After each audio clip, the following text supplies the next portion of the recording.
figure you out. I really can't figure you out. Which honestly is one of the most exciting things about this series.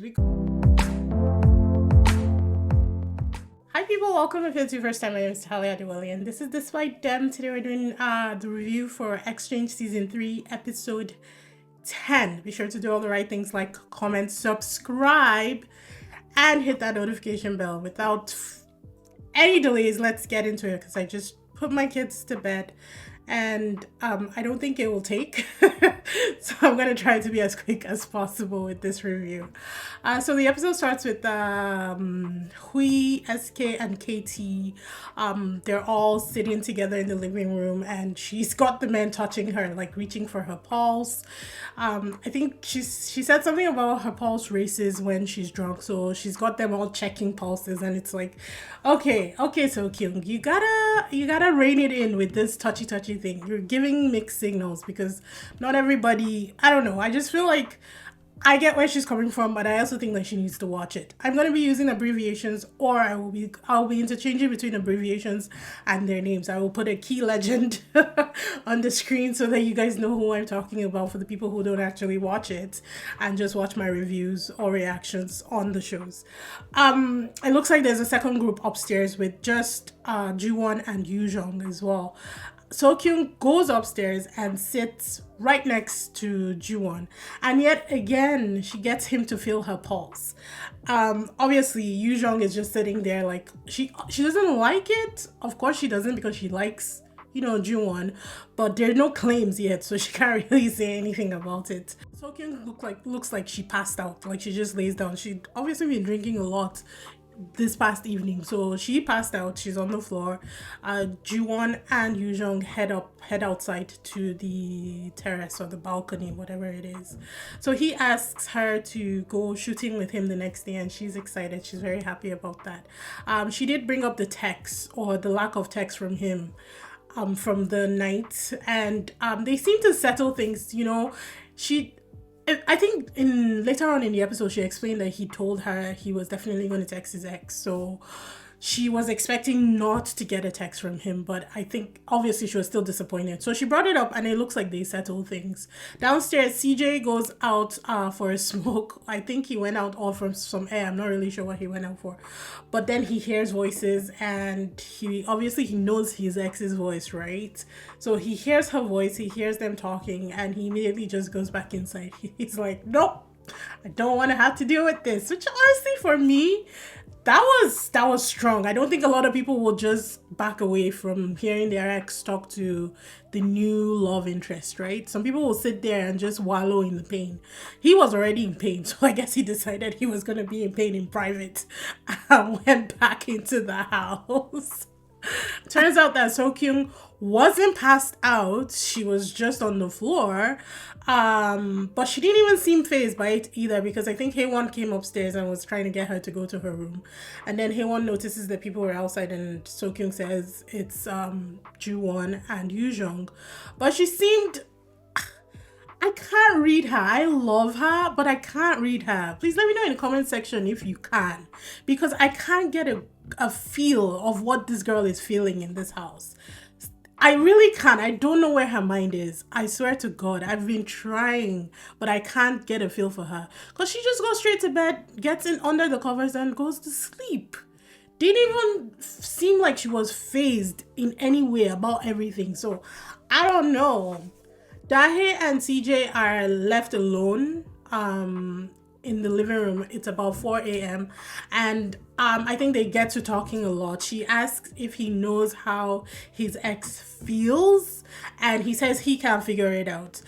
He also says that he wants to talk to his ex, but he can't find the right time. In the one-on-one session, Dahae tells us that she's figured out who his ex is and she thinks that it's Yujong, and I was like, that's my girl. Always there, like she knows, she's got it locked down. And I love Dahae because of her intuition. CJ also says that he felt bad when he got the text from her.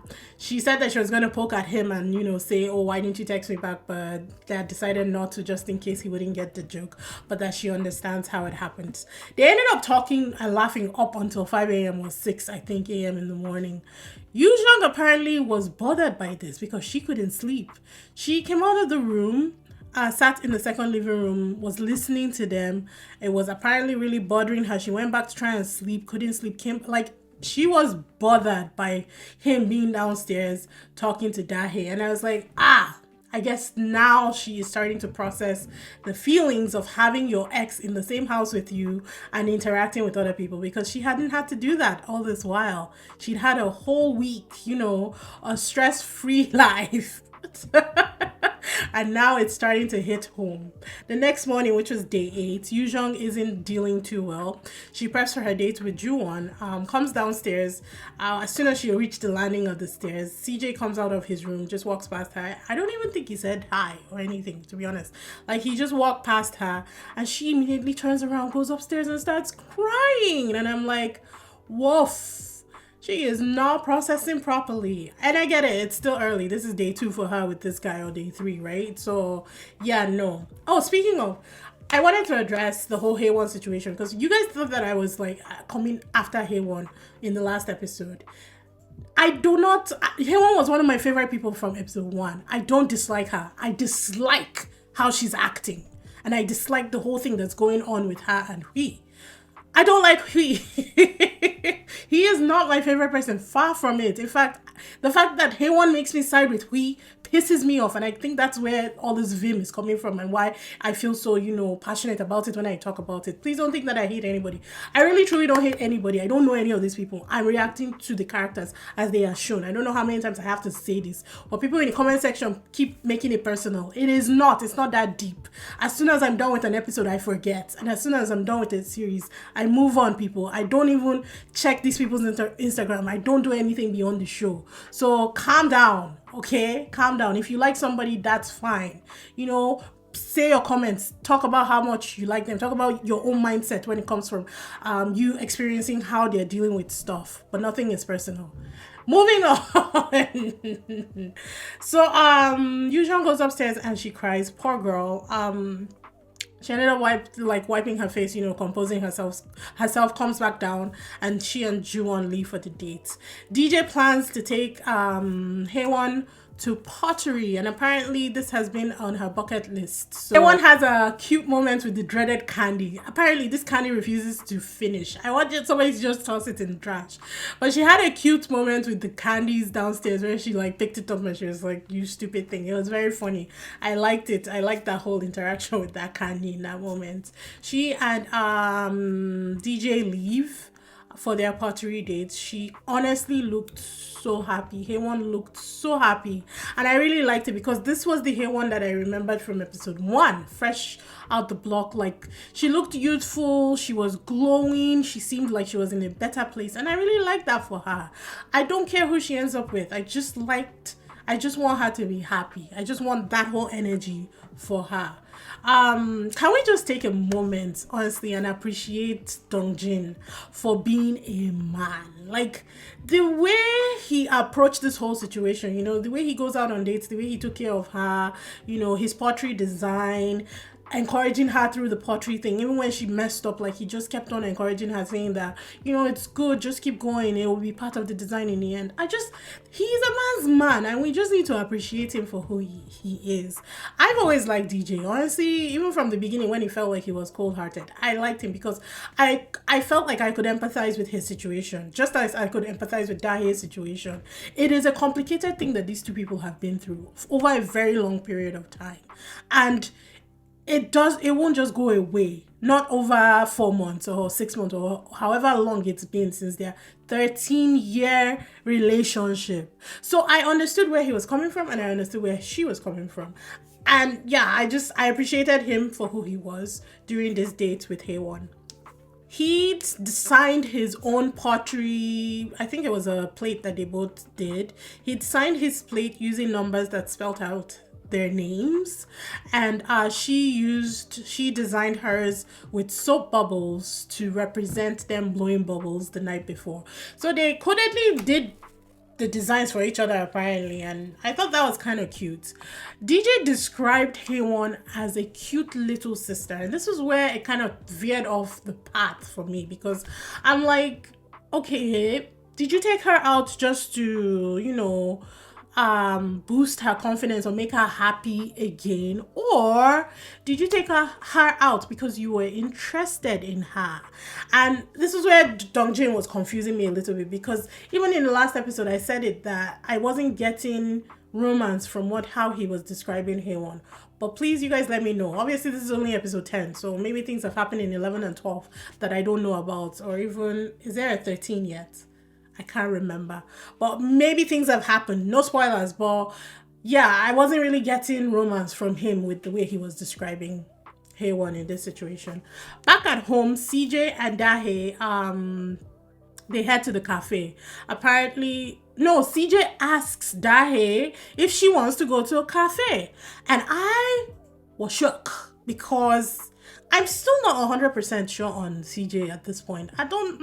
This man is here for his ex. 100%. So the fact that he was asking Dahae out, I was like, okay, let's see where this goes. Then SK and Dahae cook meals for the house.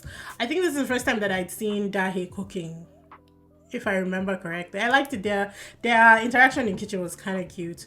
Jungwon and Yoo-jung's gone shooting dates. It looked like it was fun. They did seem to have a lot of fun. They get home, of course, and who's sitting in the living room, if not for Kwante and CJ? So the two people who are very much interested in Yoo-jung at this moment in time were right there waiting for them when they came back. I don't know if they planned this situation, if that's just how it happened, but it was perfect timing, honestly, if I'd seen any. Dahae and CJ plan how they're going to leave the house for their cafe dates, and it was a cute moment. But at this point in time, I don't think people should be hiding their dates. It's like, it's day 8. At this point, you know that you are engaged in dates with other people. So if it's happening, just leave. Just go. Just take your things and get out together. Yoo-jung was still not dealing properly. I think she kind of just went back into herself when they got back to the house. Dahae and CJ, because she noticed that Dahae and CJ were dressed up, even though she knew that they didn't have any plans. Obviously, Dahae is her roommate, CJ is her ex, so she just read the room and she figured out that they were going on a date. So in the one-on-one interview, she said that it didn't feel good. She was not processing properly, but we have grace because we know it's still early for her. They then leave. On the drive, Dahae and CJ were talking throughout the drive, and I liked it. They were very much bouncing off each other. The conversation flowed very easily. Dahae was flirting, guys, and I loved to see it. Do I think the flirting was wasted on CJ? Yes. However, I don't care. I just need her to come out of her shell, and get into this whole state of mind where she's like, I'm single, I'm available, I'm gonna put myself out there. And I loved seeing it for her. So Dahae said, what made you ask me out? And CJ replied, you like coffee, so I thought I would ask.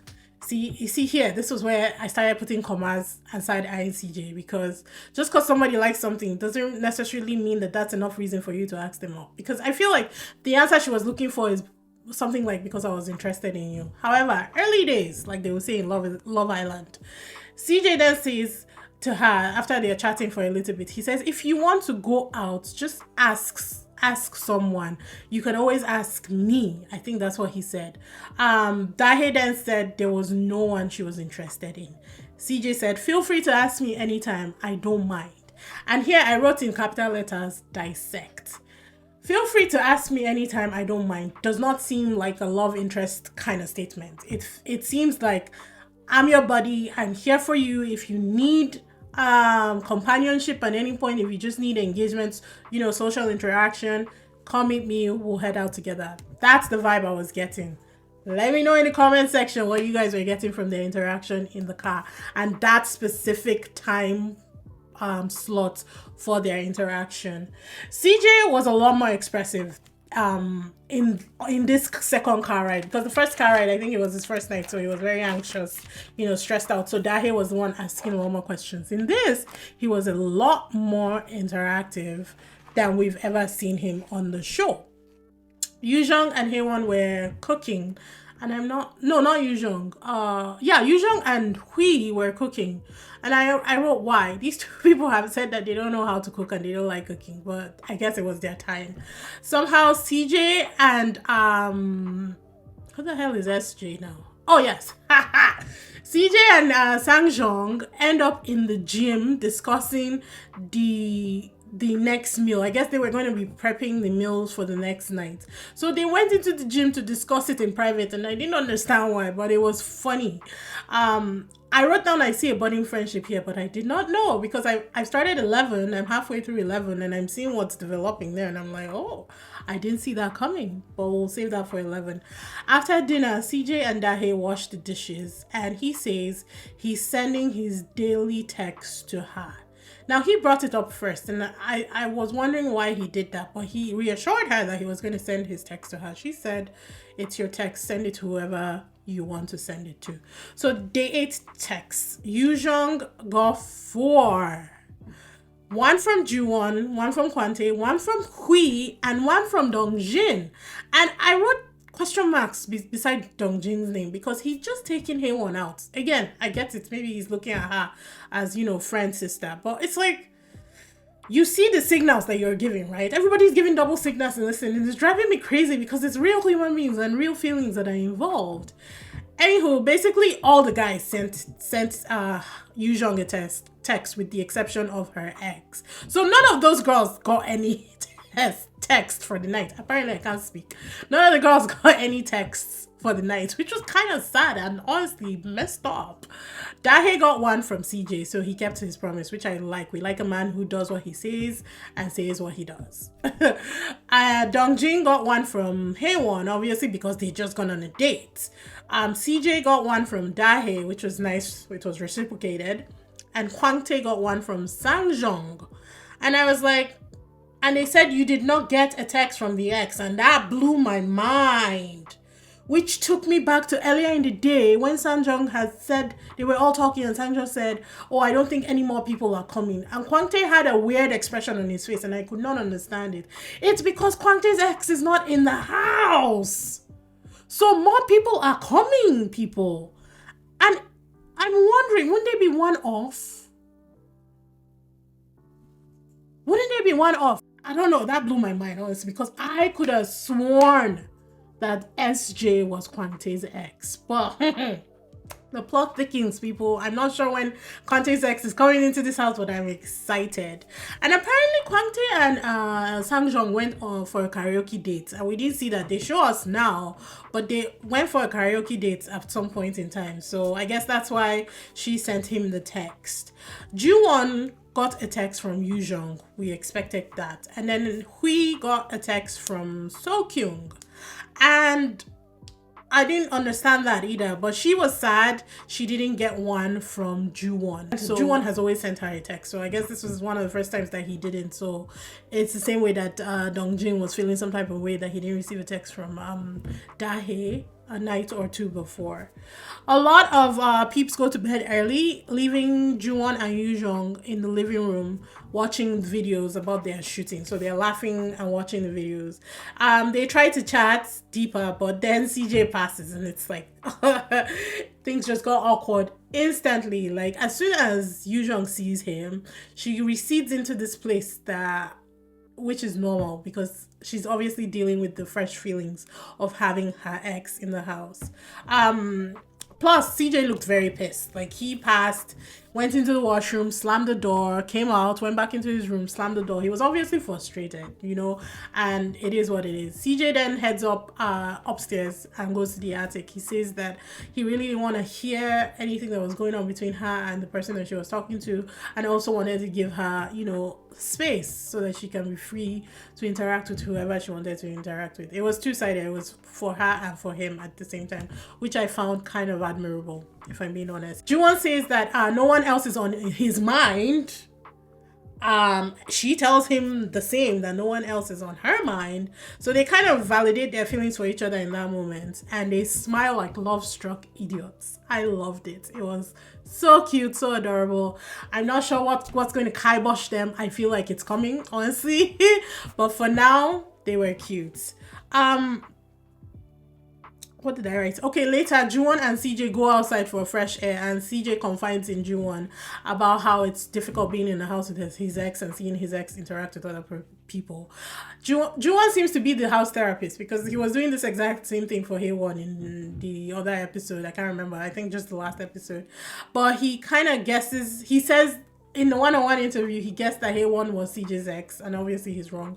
But he does console CJ though. He tells him that, yeah, it's normal for him to have these feelings and that he just needs to find a way to process them and deal with them, you know, properly. He's so nice. Honestly, his aura is just it's very giving. That's what I get from Juwon. He's just that kind of person. And I feel like SK took advantage of that. Not in she was a taker, but that's just how she is. In the relationship, she absorbs while he gives.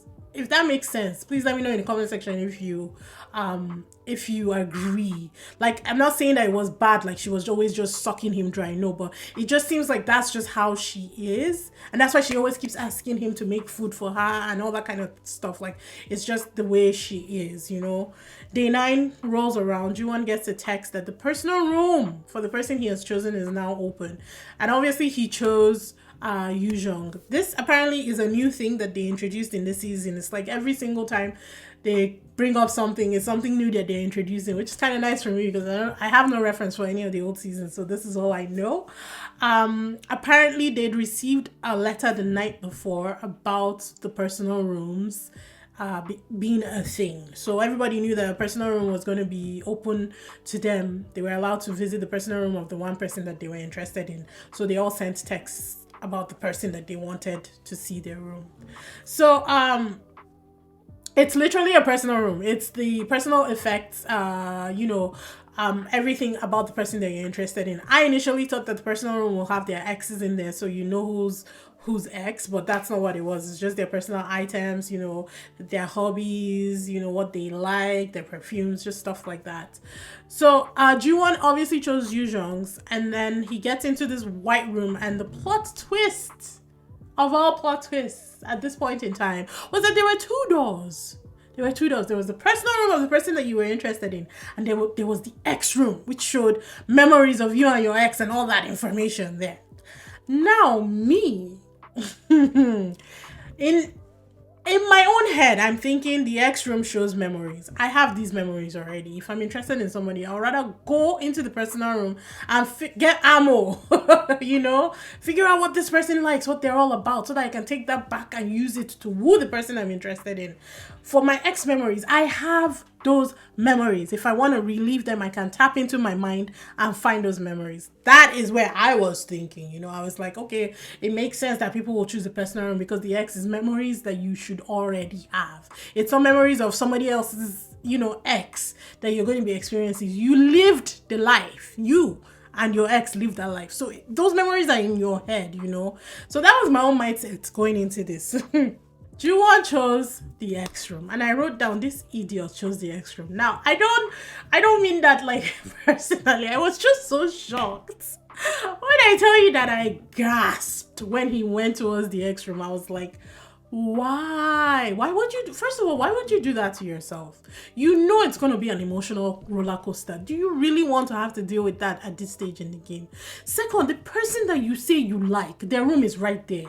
All the information that you need in order to make them know and understand that you really like them, that you cared so much about them, that you were interested in finding out all these little details about them is right there. And then you choose to go into the bitter memories of your ex relationship. I was disappointed, but I understand. Real people, real feelings. This is how life is. So he chose the X room, and we see that the interview that she did, where she said it was better that they broke up because if they had stayed together, it would have just been, you know, bitter and unhappy. Juwon thinks that So-kyung will also choose the X room, and I was like, you must be out of your mind if you think that she's going to choose the X room. Second, the next person to go was obviously So-kyung. She had chosen Dong-jin, apparently. But she sent a text to Hui. You see why I say I can't figure this girl out? I don't know where her mind is. I really don't understand. I really just don't understand, to be honest. But it is what it is. But then she gets the option to choose between the ex room, and the personal room when she went into the white room. And when I tell you guys that I gasped again, this episode left me out of breath because So Kyung chose the ex room. And I was like, I can't figure you out. I really can't figure you out. Which honestly is one of the most exciting things about this series, because this girl keeps me on my toes. If I'm being honest, I don't know where her mind is. I don't know what her conclusions would be. I don't know who she's choosing. And it's very exciting to go on this journey with her. She does piss me off a little bit in episode 11 because like I said, I watched half of it. But we'll get there when we get there. So she goes into the room. She's crying, of course. It's memories. There's no way you won't cry. His interview, he says that he wrote a song called Hate about her. And the song is there. She listens to it. And I'm like, no way in hell will I ever listen to a song that my ex wrote about me called Hate. I would read the lyrics, but I would not listen to it because then I'll have it stuck in my head forever. Third person to go was Kwang Tae, and he chose Yu Jung. When he entered the white room, man did not even hesitate. He read the letter, looked at the ex room, and went straight into Yu Jung's room. And I like that. I may not like Kwang Tae with the way he's behaved, in the past, but it looks like he has decided to focus his energies on one person, and he seems to be staying true to that decision. Her room was very pretty. Oh my god, when you see the room, you just know that this is Yu Jung. It was so beautiful, the pastel colors, the peachy dolls everywhere, it was just so pretty. I loved it, honestly. He got a ton of information, which I was happy for him. If he decided to sacrifice going into the ex room for the person that he's interested in, he might as well come out with ammo to try and win the person over. I loved it for him. Yu Jung was next, and of course she had chosen Ju-won as her personal room. And yet again, these people sucked the air out of my lungs because she chose the ex room. And I was like, oh my freaking god, what is happening? I did not see that coming at all. I could have sworn, I would have put money down that Yu Jung would have gone into Ju-won's room. Because I know she likes him. She really does. But it's just so fresh with CJ being into the house and her reliving all their memories, the relationship, everything that she went through with him in that relationship. Like, she's just reliving it. So I think it's just coming at her like a truck right now. And she's trying to process it.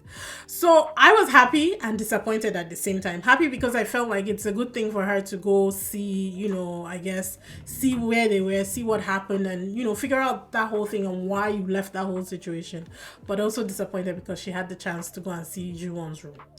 CJ, of course, chose the X room. In fact, I don't even think it was a choice for him. I'm pretty sure he entered the white room and just went straight to the X room, because we all know where he is. They then now show us, the main reason why they broke up. I was not expecting that. While he was prepping for a job change during their relationship, and it took a long time. I think it took about 6 months. They kind of grew apart. They had miscommunications, misunderstandings. He was always anxious. They started fighting. She sent him a breakup text, a very long breakup text, and he never replied. And I was like, I'm sorry, what? It took him 3 weeks, and after 3 weeks, all he said was, thank you for helping me prep for a job, or something along those lines. And I was like, dump him. Leave him there. Leave him where he is. He didn't reply. He said that he was trying to process his thoughts and that he wanted to tell her that they will talk about it more once he has processed it. But he just never replied. Who does that? Like, who does? Did he think that they were on a break or something and that was it? Like, who does that? I said, leave him where he is. In fact, that he should not even consider him as a love choice, because are you kidding me? Grown-ass man could not reply a text. He couldn't even say, I can't deal with this right now. Let's just take a break and let's talk about this once our emotions are down. He could have said that and it would have been better. I know. So obviously there was no resolution between them. This is the first time that they are meeting since she sent him that text, 6 months ago, or however long that they broke up. Maybe it was 4. I think theirs is 4. So this is the first time. That is why it is so intense for her. That is why it's hitting her so hard. And her trying to process everything. They never had a resolution of their relationship. So technically, they probably even haven't broken up. because the stupid man never really replied to text about breaking up. Like, it just blew my mind, and it made me understand a little more what she's going through. I already kind of did, because it's just so fresh. Like, he's new in the house while she's been, she's had a breather for the last 7 days or 6 days, and now he's here, so everything's hitting her hard. But the fact that this man did not reply her text, it just made it even worse. And then we see the previews for the next episode, and it looked intense, man. It looks like Haewon and Hui Hyun get back together. It looks like Dahae and Dongjin have a fight. What else did we see? We saw a lot, but it was very intense. The Dahae and Dongjin situation I want to see, because what's going on with my babies? I'm like, what's going on with you guys? Like, what's happening here right now? But no, it was a very good episode. I tried to put everything into this. Hopefully, hopefully I got everything. I think I did. I'm going to try and get episode 11 out as soon as possible as well, just so that I can catch up. Because now I'm doing reviews, I should be able to catch up. But I'm also doing Perfect Marriage Revenge and Avatar The Last Airbender. Those videos should be rolling out anytime soon now. But yeah, no, I'm loving it. I'm excited for the next episode, because I want to see what happens with the other personal rooms and what happens afterwards. I kind of know already, but I've not finished it, so I'm not going to make a comment on it. But yeah, I hope you guys enjoyed the review. Be sure to do all the right things, like, comment, subscribe. Please subscribe. Hit that notification bell. And I will see you guys in the next one. Bye!